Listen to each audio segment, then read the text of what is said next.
Chaque année, la Cour des comptes satisfait à cette obligation qui nous est imposée par la loi, à savoir venir remettre au chef de l'État les rapports publics annuels qui, je précise, contient les observations faites dans l'année N-1. Sur l'exécution de la loi de finances, ce que nous appelons le rapport sur l'exécution de la loi de finances RG6 2022, bien sûr, la Cour a pu faire son rapport et les différents agrégats macroéconomiques ont été relevés dans ces rapports. Nous venons de les transmettre au chef de l'État.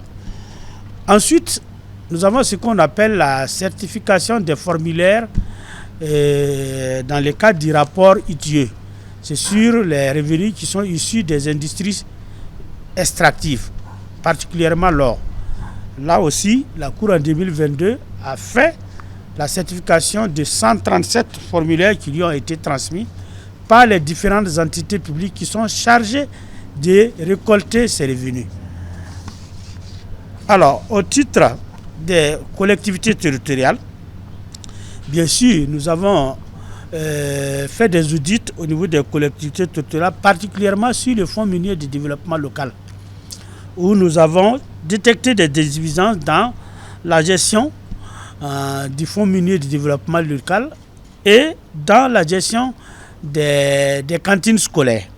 Voilà, nous avons fait des recommandations pour voir dans quelle mesure cela pouvait être amélioré. Vous verrez dans les rapports publics, vous verrez des images qui ont été prises pour montrer comment les cantines scolaires sont gérées au niveau de nos communes.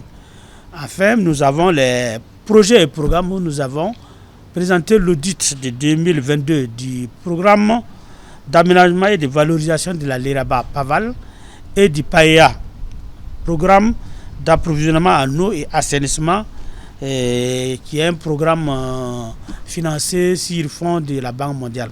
Des recommandations ont été faites dans les rapports relativement à chaque audit ou contrôle.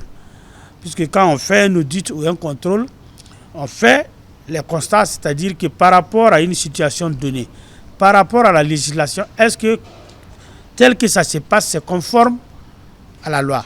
Si ce n'est pas conforme à la loi, on dit la Cour recommande soit à l'entité contrôlée ou bien au gouvernement d'avoir à prendre telle et telle mesure pour que les choses puissent fonctionner comme la loi le prévoit.